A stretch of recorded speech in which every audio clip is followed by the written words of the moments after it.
greatest lie ever sold is the promise of permanent safety. It's a soft whisper delivered by men who wear silk, demanding you trade your iron will for padded chains.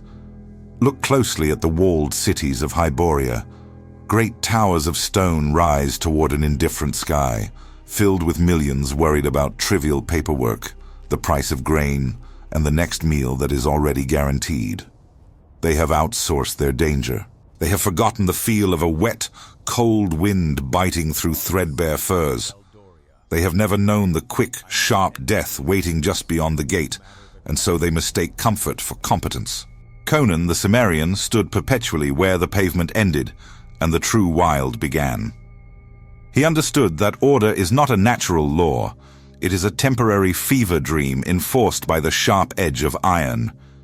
Civilization is a thin, fragile crust over boiling barbarism. When the sword dulls, the fever breaks, and the natural state of chaos returns with absolute finality. This is the first lesson of the wild, a brutal axiom the civilized ignore until the night the gates fall, and they are left clutching their soft laws as the chaos pours in. Stick with me. The civilized man is a domesticated animal.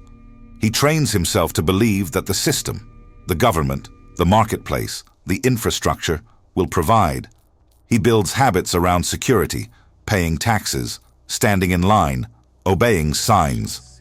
He specializes, becoming useful only within the narrow confines of his specialty. A master scroll maker cannot forge a blade.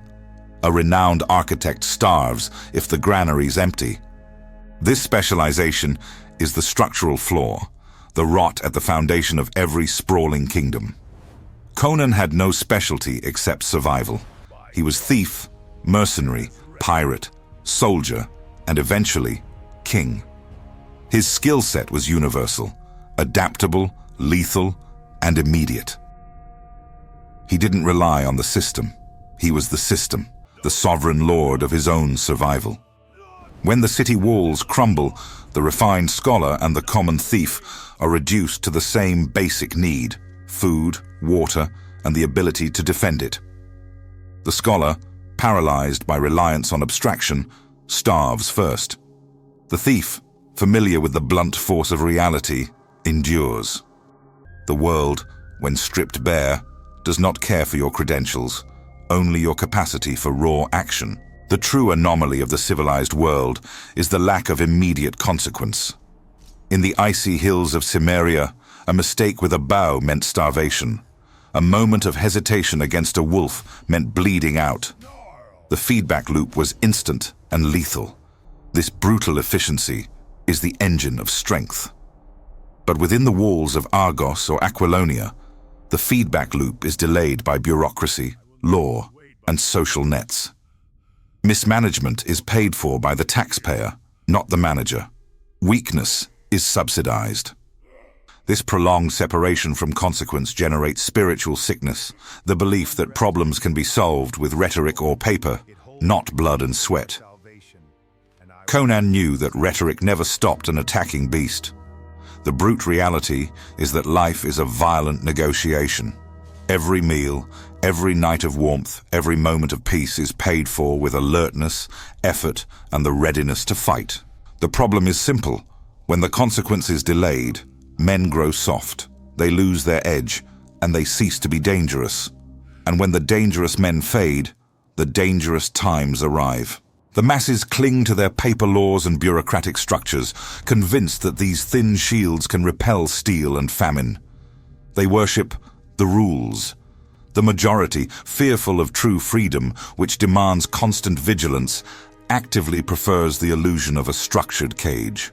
They believe that their obedience guarantees their protection. Conan saw the irony of the civilized man. He fears the chaos of the wild, yet willingly submits to the chaos created by centralized power, the unpredictable, shifting whims of kings, priests, and sorcerers. He understands that centralized authority, while promising order, merely concentrates vulnerability. When the head is severed, the entire body collapses. The decentralized survival of the barbarian, relying on himself, his clan, and the sharp edge of his own philosophy, is the truer, more resilient form of security. When the empire burns, the man who knows how to light his own fire survives. The man waiting for the state to deliver kindling freezes. Conan's philosophy is not merely nihilism. It is a raw, practical stoicism forged in the crucible of absolute necessity. The methodology of the barbarian is simple. Acknowledge the immediate, brutal reality and act upon it. He does not waste energy mourning the inevitable collapse of an empire or the cruelty of a sorcerer. He accepts pain as a natural state, not an aberration. Where the civilized man attempts to control the external world through politics, financial instruments, and elaborate social engineering, the barbarian focuses inward. His primary asset is his physical and mental robustness. He trains his body for war and his mind for solitude. He eliminates dependence. If the state collapses, he doesn't need a supply chain. He needs a sharp sword and knowledge of the forest. The method is the internalization of control, acknowledging that the universe is indifferent, that men are wolves, and that the only reliable fortress is the soul hardened by experience. This is the only true defense against the relentless hammer of entropy. The first revelation the civilized mind resists is the primacy of physical power. We are taught that ideas, commerce, and diplomacy are the engines of the world. They are not. They are the decorative paint. The foundation is always muscle and blood. Physical strength applied lethally is the ultimate arbiter when all else fails. Look at the fall of civilizations throughout history. The libraries are burned. The stock markets become worthless paper. The treaties are shredded. What survives? The man who can run longer, fight harder, and suffer greater discomfort. Conan's true asset wasn't the crown he eventually wore. It was his massive, disciplined body and his Cimmerian endurance. This asset requires no bank, no government guarantee, and cannot be taxed away. It is the only asset that appreciates under stress. When the famine strikes, the muscular man has a higher metabolic reserve than the soft bureaucrat. When the bandits attack, the man who trained with steel is the only reliable bodyguard. This is the first unforgivable truth of the collapse. The body is your balance sheet. Why does this raw physical power always triumph when civilization unravels? Because it operates on the most basic, undeniable mechanical level. Political systems are delicate instruments easily corrupted or broken by internal friction. Economic systems rely on abstract faith and debt. They require massive energy input to maintain the illusion of complexity. Brute strength and endurance, however, follow simple, reliable physics. It's an engine of output. The barbarian doesn't need a council of ministers to agree on a strategy. He needs the leverage of his body, the sharpness of his blade, and the willingness to pay the ultimate price. This simplification is the core mechanic of survival. When systems fail, simplicity wins. Complexity is a luxury of peace. Furthermore, the constant effort of maintaining physical capacity disciplines the mind. It teaches patience through grueling repetition and humility through inevitable failure. You cannot lie to the iron. It reflects only the truth of your effort. The civilized man seeks ease. The barbarian seeks competence through friction. The consequence of ignoring the primal truth is catastrophic softness. When men are consistently protected from the natural predation of the world, they become prey by default. They develop a fatal dependency on the very structures that are destined to fail. Imagine the merchant who has spent 20 years counting coin behind thick walls, his muscles atrophied, his spirit complacent. When the enemy breaches the gate, he doesn't suddenly discover the will to fight. He pleads, he bargains, and he dies. This isn't merely a physical failure, it's a psychological one. The soft man's mind is a hothouse flower, fragile, easily shocked, and prone to panic when exposed to cold reality. He has never practiced the art of enduring genuine fear, of moving toward danger when every instinct screams retreat. The barbarians and the men of the borders, Those who practice constant voluntary hardship have inoculated themselves against shock. They have already paid the small price of daily discipline, so they do not have to pay the immense price of sudden, unprepared collapse. If you do not seek friction, friction will seek you, and it will find you weak. The second, harder truth that Conan reveals is the power of brutal clarity. The ability to see things as they are, without the comforting veil of cultural narrative. This is the ultimate defensive asset. A mind that cannot be deceived by comfort, politics, or religious fanaticism.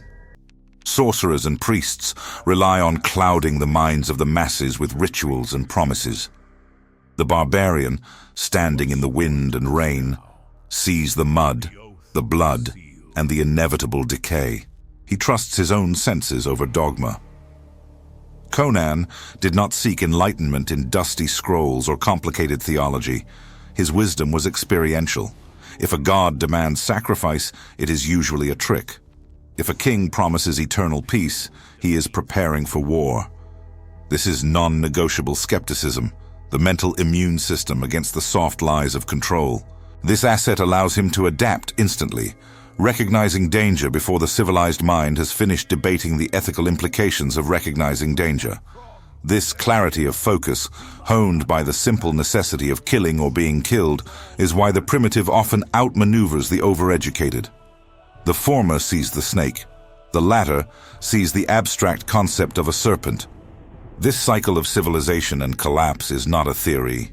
It is the heartbeat of history. Every great city, from Atlantis to Acheron, rose through strength and fell through softness. The pattern is absolute. Strong men create good times create weak men create hard times create strong men. We are currently living in the weak men create hard times phase of the cycle. Conan, even as king of Aquilonia, never truly left the Cimmerian hills. He understood his position was temporary, a brief, glorious imposition of order onto an inherently chaotic world. He was the exception that proved the rule. He did not trust the palace guards or the sycophantic courtiers. He knew they were products of the soft times he inherited. His genius was recognizing that the human condition is fundamentally static. The wolf is always at the door, whether the door is made of wicker or reinforced steel. The size of the kingdom does not change the nature of man. When the economic levers seize up and the political promises fail, history simply repeats the only reliable axiom. Power belongs to those willing to seize and hold it with unflinching force. In the ashes of the empires, what remains? Not the libraries, not the complex instruments of debt. What endures are the hard things, the broken stone foundations, the iron artifacts, and the memory of the strong. The legacy of Conan is not a codified philosophy. It is a way of being, the complete self-reliance that laughs at the concept of social safety nets. His lesson is simple. Build your own resilience. Focus on the assets that cannot be confiscated, taxed, or inflated away. Physical prowess, mental clarity forged in hardship, the knowledge of how the world truly works when the light goes out. When the great civilizations finally choke on their own complexity and decadence, the survivors will be the ones who never fully bought the lie of order. They will be the ones who kept their swords sharp, metaphorically and literally, knowing that the wall only delays the inevitable collision with chaos. They will be the barbarians who waited for the soft men to perish. So, what is the hard truth you must accept today? Stop outsourcing your capability. Stop trusting structures that are inherently unstable. The moment you delegate your protection, your resilience, or your provisioning, you become vulnerable. You become a subject, not a sovereign. Conan did not believe in gods. He believed in the swing of his axe. He did not seek comfort. He sought capability. The only real wisdom is preparation for the worst, knowing that the worst is not a possibility, but a historical certainty. The soft life is the preparation for a hard death.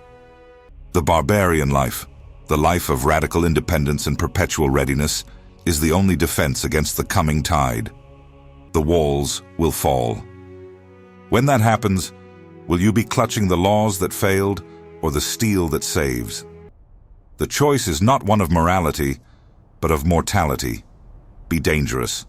Be strong. Be ready.